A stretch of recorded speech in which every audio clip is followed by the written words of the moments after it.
रामपुर के जंगलों में चिंकी चिड़िया अपनी बहू पिंकी चिड़िया के साथ रहती थी। वहीं पिंकी चिड़िया का पति बबलू चिड़ा एक बड़ी सी फैक्ट्री में काम करता था।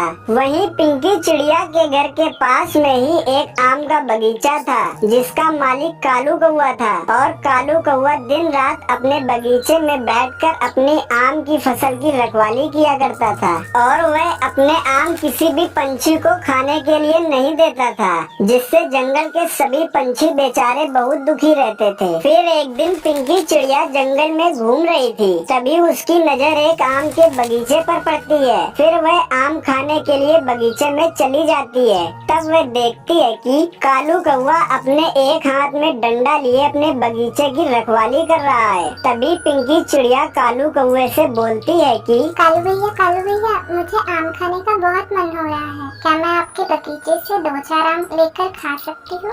नहीं, ऐसा सोचना भी मत। मैं इन आमों को बेचकर खूब सारा पैसा कमाऊंगा। अगर तुम्हें मेरे आम चाहिए तो सबसे पहले पैसे लेकर आओ, फिर तुम्हें जितने आम लेने हो ले लो। अब तुम अपने घर जाओ और पहले पैसे लेकर आओ। पर भैया, मैं अगर 2-4 आम आपके बगीचे से लेकर खा लूंगी तो क्या हो जाएगा? तू यहाँ से भाग रही है कि नहीं कि मैं लगाऊं तुझे 2-4 डंडे? बड़ी आई फ्री के आम खाने वाली, चल निकल यहाँ से। प्लीज कालू भैया, मुझे 2-4 आम दे दो।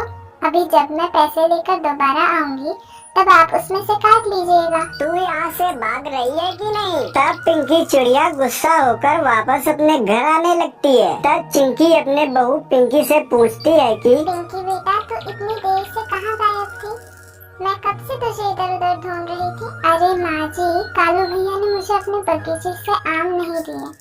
अगर वो मुझे कुछ आम दे देते तो उनका क्या बिगड़ जाता, दुष्ट कही के। अरे बहू, तू उदास मत हो।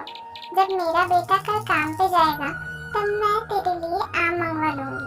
तब तो पेट भर के आम खा। पर पिंकी का मन नहीं मानता है, और वह सोचती है कि कालू कौआ जब अपने घर खाना खाने के लिए जाएगा तब वह सारे आम चुरा कर अपने घर ले आएगी। फिर थोड़ी देर बाद वह बगीचे में पहुंच जाती है, और कालू कौए के घर जाते ही वह आम तोड़ने लगती है। लेकिन थोड़ी देर बाद कालू कौआ वापस अपने बगीचे में आ जाता है, और पिंकी को वह रंगे हाथों आम चुराते पकड़ लेता है। फिर कालू कौआ तुरंत सभी पंछियों को इकट्ठा करता है और सभी के सामने पिंकी की चोरी करने वाली बात सबको बताता है। चोरनी कहीं की, इतना ही शौक था आम खाने का तो खरीद कर खा लेती, चोरी करने की क्या जरूरत थी। यह सब कालू कौआ के मुंह से सुनकर उसे बहुत शर्मिंदगी महसूस होती है। फिर वह जंगल के सभी पंछियों के सामने कालू कौवे से माफी मांगती है और दोबारा कभी चोरी न करने का वादा भी करती है। फिर कालू कौआ और जंगल के सभी पंछी पिंकी को माफ कर देते हैं।